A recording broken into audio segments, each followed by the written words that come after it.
आपण यूट्यूबवर strategy series सुरू केली होती. आपण सर्वात आधी राज्यसेवेच्या पूर्वपरीक्षेसाठी स्ट्रॅटेजी पाहिली. विषयानुसार कोणते टॉपिक इम्पॉर्टंट आहेत, कोणत्या टॉपिकवर आयोगाचा भर आहे, कोणत्या टॉपिकवर शॉर्ट नोट्स काढायला पाहिजे, आयोगाचा सिलेबस ॲनालिसिस हे आपण राज्यसेवेच्या पूर्वपरीक्षेच्या स्ट्रॅटेजीमध्ये पाहिलं होतं. त्यानंतर आपण कंबाईनची स्ट्रॅटेजी सिरीज सुरू केली होती. त्यामध्ये विषयानुसार कंबाईनचे जे 7 महत्त्वाचे विषय आहेत त्यामध्ये प्रत्येक विषयामध्ये आयोगाचा भर कोणत्या टॉपिकवर आहे, शॉर्ट नोट्स कशी असायला पाहिजे, किती पेजेसमध्ये कोणत्या विषयाची शॉर्ट नोट्स असायला पाहिजे, कोणता विषय करताना पाठ करण्याचे टॉपिक कोणते आहेत हे आपण कंबाईनच्या स्ट्रॅटेजी सिरीजमध्ये पाहिलं होतं. आता आपण रिव्हिजन सिरीज सुरू करणार आहोत. म्हणजे MPSCचे जे महत्त्वाचे विषय आहेत ज्याच्यावर वारंवार रिव्हिजन करावी लागते ते पॉईंट आपण रिव्हिजन सिरीजमध्ये घेणार आहोत. या व्हिडिओमध्ये आपण प्राकृतिक भूगोलला सुरुवात करणार आहोत. प्राकृतिक भूगोलची सुरुवात करताना रिव्हिजन कुठून करायचं, कसं करायचं, कोणत्या टॉपिकवर किती रिव्हिजन करायचं, रिव्हिजनच्या पद्धती कोणत्या आहेत हे आपण पाहणार आहोत. तर या व्हिडिओमध्ये पाहूयात. प्राकृतिक भूगोल हा टॉपिक आपण सुरू केला आहे. त्यामध्ये आपण पाहणार आहोत नदी आणि खाडी. नदी आणि खाडी हा टॉपिक आपण या व्हिडिओमध्ये पाहणार आहोत. म्हणजे कोणती खाडी कोणत्या नदीवर आहे किंवा कोणत्या नदीवर कोणती खाडी आहे. नदी आणि खाडी या टॉपिकमध्ये पूर्व परीक्षा असो म्हणजे राज्यसेवेची प्री असो किंवा कंबाईनची प्री असो, राज्यसेवा मेन्सचा GS1चा पेपर असो किंवा कंबाईन मेन्सच्या जेवढ्या पोस्ट आहेत कोणत्याही पोस्टसाठी मेन्सला हा टॉपिक फिक्स असतो. या टॉपिकवर कशा पद्धतीचे प्रश्न येतात, ते कसे सोडवायचे, त्यासाठी कोणत्या गोष्टी पाठ करणं गरजेचं आहे, कोणत्या गोष्टीवर रिव्हिजन करणं गरजेचं आहे हे आपण या व्हिडिओमध्ये पाहणार आहोत. नदी आणि खाडी हा टॉपिक रिव्हिजन करताना किंवा नोट्स काढताना किंवा पाठांतर करताना आपल्याला 2-3 बेसिक गोष्टी माहीत पाहिजेत. हा आहे महाराष्ट्राचा नकाशा. महाराष्ट्राचा नकाशा रिव्हिजन करताना असाच काढायचा, कारण याच्यावर एक प्रश्न येऊन गेलेला आहे. महाराष्ट्राचा सर्वसाधारण आकार कसा आहे. MPSC आयोगाचा PYQ आहे, म्हणजे आयोगाने विचारलेला प्रश्न आहे. तर हा आहे महाराष्ट्राचा आकार त्रिकोणाकृती. तर त्याचा पाया कोणता आहे आणि टोक कोणता आहे हा पण प्रश्न येऊन गेला आहे. तर पाया हा आहे कोकण, हे आहे सह्याद्री पर्वत.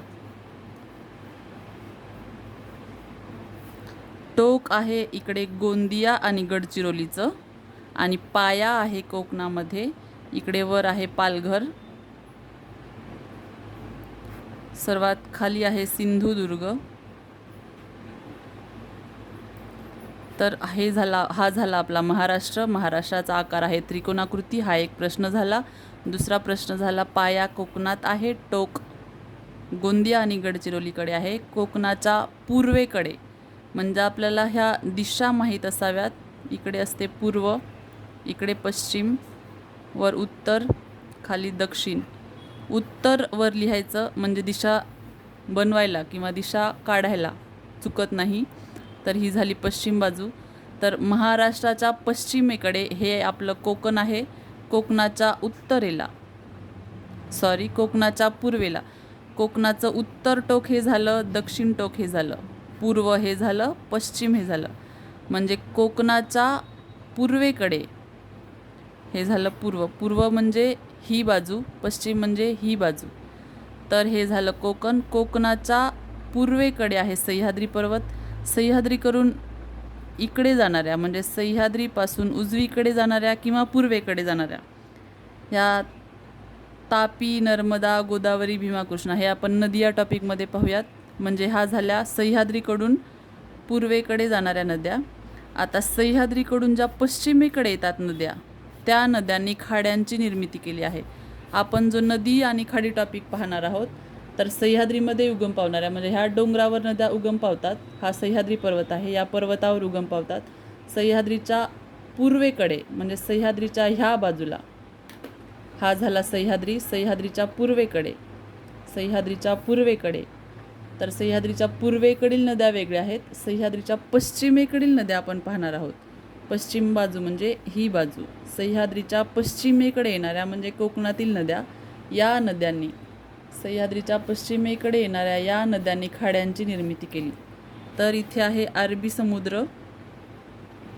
तर सह्याद्रीकडून उगम पावणाऱ्या आणि पश्चिमेकडे वाहणाऱ्या कोकणातील नद्या अरबी समुद्राला मिळतात. हा सुद्धा आयोगाचा PYQ आहे.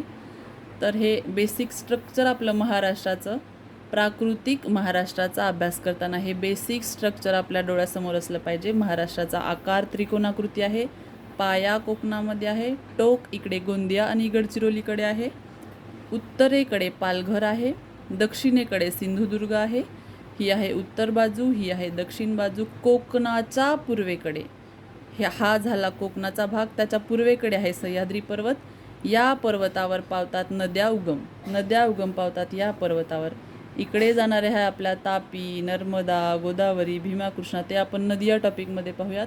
आता आपण खाडी पाहणार आहोत. म्हणजे गोदावरीच्या ह्या साईडला ज्या नद्या उगम पावतात किंवा ह्या साईडला ज्या वाहून येतात, ह्या साईडला म्हणजे कोणत्या साईडला प्रश्नात येतं, पश्चिमेकडे. ह्या दिशा लक्षात ठेवायच्या. इकडे झाली पूर्व, इकडे जाणाऱ्या झाल्या पूर्वेकडे, इकडे येणाऱ्या झाल्या पश्चिमेकडे. तर ह्या सह्याद्रीमध्ये उगम पावून ज्या पश्चिमेकडे नद्या येतात त्यांनी समुद्राला मिळताना खाड्या तयार केल्या आहेत. या खाड्या आपण पाहणार आहोत.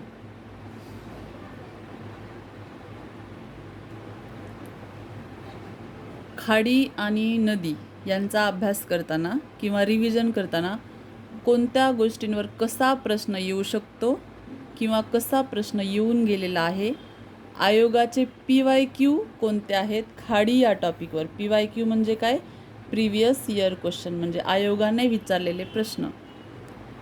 MPSCसाठी महत्त्वाचे पॉईंट कोणते असतात हे आपण ठरवायचं नाही किंवा कोणाला विचारून ठरवायचं नाही. MPSCसाठी महत्त्वाचे ते पॉईंट असतात ज्याच्यावर आयोगाचा भर असतो किंवा आयोगाने याच्या मागे त्या टॉपिकवर प्रश्न विचारलेले आहेत. म्हणजे इथून मागे ज्या टॉपिकवर प्रश्न विचारले आहेत त्याच टॉपिकवर वेगळ्या पद्धतीने प्रश्न बनतात, ते पुढे येणार असतात. म्हणजे PYQ ॲनालिसिसमध्ये तुम्ही पाहिलं असेल किंवा एखाद्या स्पष्टीकरणाच्या पुस्तकामध्ये तुम्ही पाहिलं असेल खाडी आणि नदीवर कसा कसा प्रश्न येऊ शकतो. तर सर्वात बेसिक प्रश्न येतो, खाड्यांचा क्रम विचारला जातो. उत्तरेकडून दक्षिणेकडे म्हणजे असा वरून खाली क्रम, किंवा दक्षिणेकडून उत्तरेकडे म्हणजे खालून वर असा क्रम. तर 100 प्रश्न आपल्याला एका तासामध्ये सोडवायचे असतात. त्यामध्ये उत्तरेकडून दक्षिणेकडे आहे की दक्षिणेकडून उत्तरेकडे आहे प्रश्न व्यवस्थित वाचायचा, सिली मिस्टेक झाली नाही पाहिजे. हा टॉपिक पाठ झाला तर याच्यावरून आपल्याला किती प्रश्न सोडवता येतात, 20 ते 25 प्रश्न ह्या टॉपिकवर आपल्याला कसे सोडवता येतात हे आपण पाहूया. तर सर्वात आधी लक्षात ठेवायचा खाड्यांचा उत्तरेकडून दक्षिणेकडे पाठ करून ठेवायचा क्रम कसा. 20 खाड्या आहेत कोकणामध्ये महत्त्वाच्या. छोट्या छोट्या खाड्या आहेतच पण त्याच्यावरती प्रश्न आलेला नाही आहे. कोणत्या पुस्तकामध्ये त्याचं जास्त डिटेल एक्सप्लेनेशन नाही आहे. या 20 खाड्या महत्त्वाच्या आहेत. यांचा उत्तरेकडून दक्षिणेकडे क्रम लक्षात ठेवायचा कसा.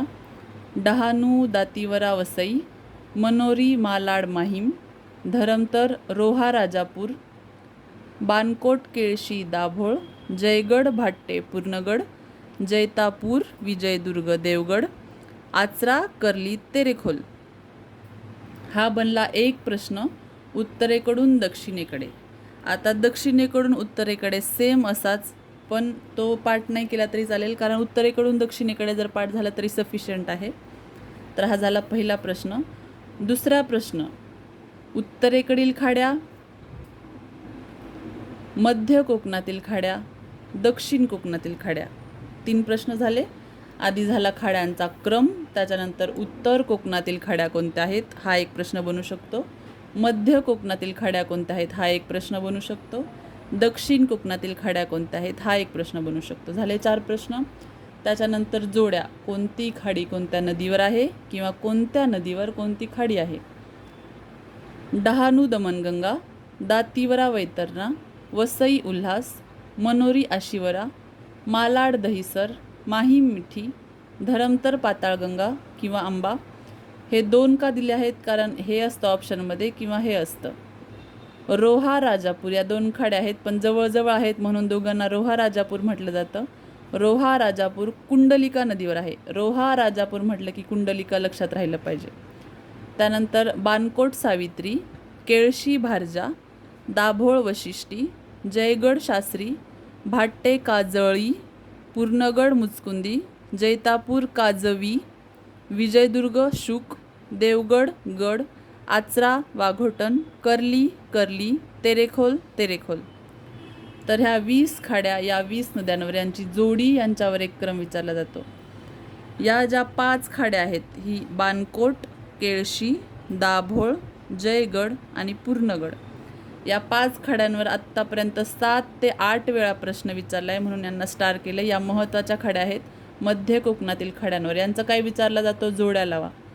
राज्यसेवेच्या पूर्व परीक्षेला येऊन गेला आहे. GS1ला राज्यसेवेच्या मुख्य परीक्षेला येऊन गेला आहे. कंबाईनच्या प्रीला येऊन गेला आहे. ग्रुप बीची जेव्हा सेपरेट प्री होत होती तेव्हा पण येऊन गेला आहे. ग्रुप सीची जेव्हा सेपरेट प्री होत होती तेव्हा पण येऊन गेला आहे. म्हणजे हा 10 ते 20 वेळा 10 ते 20 वेळा म्हणजे कसं 20 वेळा मुख्य परीक्षेला 10 वेळा पूर्व परीक्षेला म्हणजे पूर्व परीक्षेला 10पर्यंत वेळा हा प्रश्न विचारलेला आहे. मुख्य परीक्षेला 20 वेळा म्हणजे जवळजवळ आपण जर अंदाज पकडला किंवा सरासरी किंवा ॲव्हरेज किती वेळा विचारला गेला आहे हा प्रश्न 15पर्यंत 15 वेळा PYQ. कोणता? बानकोट सावित्री, केळशी भारजा, दाभोळ वशिष्ठी, जयगड शास्त्री, पूर्णगड मुचकुंदी. ह्या 5 खाड्या आपला तोंडपाठ असल्या पाहिजे. बानकोट म्हटलं की सावित्री, केळशी म्हटलं की भारजा, दाभोळ म्हटलं की वशिष्ठी, जयगड म्हटलं की शास्त्री, पूर्णगड म्हटलं की मुचकुंदी. या गोष्टी अशा म्हणजे बानकोट म्हटल्याबरोबर सावित्री आपल्या तोंडामध्ये आलं पाहिजे अशा पाठ करून ठेवायच्या. त्यानंतर कसा प्रश्न येतो? कोकणातील नद्या. सर्वात उत्तरेकडील नदी दमणगंगा, सर्वात दक्षिणेकडील नदी तेरेखोल. किंवा कोकणातील नद्या दमणगंगा ते तेरेखोल आहेत हा एक ऑप्शनमध्ये असतो किंवा ह्यांचा दिलेला असतो. वैतरणा ते वाघोटन आहे किंवा कुंडलिका ते शास्त्री आहे असं काही पण ऑप्शन असतं. त्यामध्ये हा प्रश्न येऊन गेलेला आहे. कोकणातील सर्वात उत्तरेकडील नदी दमणगंगा, कोकणातील सर्वात दक्षिणेकडील नदी तेरेखोल. हा खाड्यांचा क्रम विचारला जातो. उत्तर कोकणातील नद्या, मध्य कोकणातील नद्या, दक्षिण कोकणातील नद्या यांच्या जोड्या, उत्तर कोकणातील खाड्या, मध्य कोकणातील खाड्या, दक्षिण कोकणातील खाड्या ह्यांचा क्रम विचारला जातो. उत्तरेकडून दक्षिणेकडे ह्यांच्यापैकी कोणत्याही 5 किंवा 4 खाड्या दिलेल्या असतात त्यांचा उत्तरेकडून दक्षिणेकडे क्रम विचारला जातो. किंवा ह्यांच्यापैकी कोणत्याही 4 किंवा 5 नद्या दिल्या जातात त्यांचा उत्तरेकडून दक्षिणेकडे किंवा दक्षिणेकडून उत्तरेकडे. याच्यामध्ये कधीकधी आपल्या हे सगळं पाठ असतं, खाडी नदी पाठ असते, पण वाचताना चुकतं. उत्तरेकडून दक्षिणेकडे म्हटलं की असा क्रम लक्षात ठेवायचा, दक्षिणेकडून उत्तरेकडे म्हटलं की असा क्रम लक्षात ठेवायचा, पश्चिमेकडे म्हटलं की हा बाण लक्षात ठेवायचा, पूर्वेकडे म्हटलं की हा बाण लक्षात ठेवायचा आणि उत्तर दक्षिण आपण पाहिलंच आहे, उत्तर दक्षिण. तर दिशांवर प्रश्न असतो किंवा क्रमावर प्रश्न असतो किंवा मध्य कोकण, उत्तर कोकण, दक्षिण कोकण किंवा ह्या जोड्या. तर खाडी आणि नदीवरचे संभाव्य प्रश्न 20 ते 25 बनतात. आपण संभाव्य प्रश्नांची सिरीज जी पाहणार आहोत त्यामध्ये आपण हे प्रश्न सोडूया. हे फक्त खाडी आणि नदीचं रिव्हिजन लेक्चर आहे म्हणजे रिव्हिजन व्हिडिओ आहे. तर खाडी आणि नदींच्या ह्या जोड्या लक्षात ठेवायच्या आणि हा क्रम लक्षात ठेवायचा.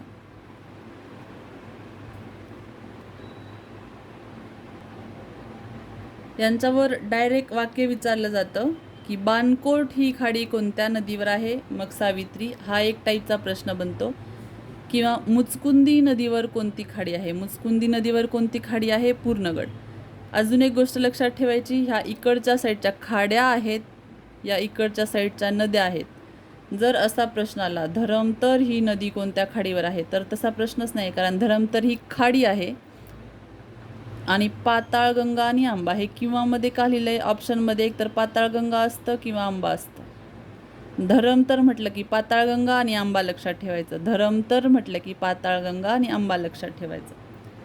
तर ह्याच्यावर कसे प्रश्न बनतात? क्रमावर बनतात, जोड्यांवर बनतात, रिकाम्या जागासाठी विचारलं जातं किंवा डायरेक्ट एका वाक्याचं प्रश्न विचारला जातो. कोणत्या खाडीवर कोणती नदी आहे किंवा कोणत्या नदीवर कोणती खाडी आहे.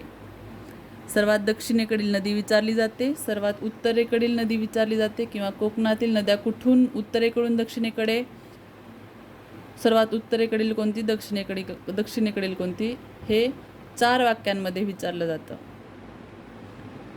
समजलं. ह्या 5 महत्त्वाच्या खड्या लक्षात ठेवायच्या. बाणकोट, सावित्री, केळशी, भारजा, दाभोळ, वशिष्ठी, जयगड, शास्त्री, पूर्णगड, मुचकुंदी. ह्या 5 महत्त्वाच्या आहेत. हा क्रम, यांच्या जोड्या. राज्यसेवेच्या पूर्व परीक्षेलाही हा महत्त्वाचा टॉपिक आहे. राज्यसेवेच्या मुख्य परीक्षेसाठीही महत्त्वाचा आहे. कंबाईनची प्री असो किंवा कंबाईनची कोणतीही मेन्स असो, हा टॉपिक अत्यंत महत्त्वाचा आहे. याच्यावर व्यवस्थित रिव्हिजन करायचं. रिव्हिजनाच्या काही वेगवेगळ्या पद्धती आहेत. कोणी लिहून रिव्हिजन करतं, म्हणजे रोज खाड्या लिहायच्या, त्यांच्यासमोर नद्या लिहायच्या, असं पण रिव्हिजन होऊ शकतं. रोज या खाड्या 1 वेळा म्हणून बघायच्या, 20 वेळा, म्हणजे 20 खाड्या 1 वेळा. त्यानंतर कोणत्या खाडीवर कोणती नदी आहे हे म्हणून लिहून पाठ करा, म्हणून पाठ करा, किंवा मोबाईलमध्ये रेकॉर्डिंग करून ठेवा. 20 सेकंदाचीच होईल किंवा 1 ते 2 मिनटाची होईल. खाडी, नदी स्वतःच्या आवाजात रेकॉर्डिंग करून ठेवा, तेच ऐका. एकतर रेकॉर्डिंगने रिव्हिजन होते, लिहून रिव्हिजन होते, म्हणून रिव्हिजन होते, किंवा कुठेतरी लिहून चिकटवून ठेवा, म्हणजे ते सारखं डोळ्यासमोर दिसलं तर आपल्या लक्षात राहील. बाणकोट म्हटलं की सावित्री आपल्या तोंडात आलं पाहिजे, एवढं रिव्हिजन करून ठेवायचं.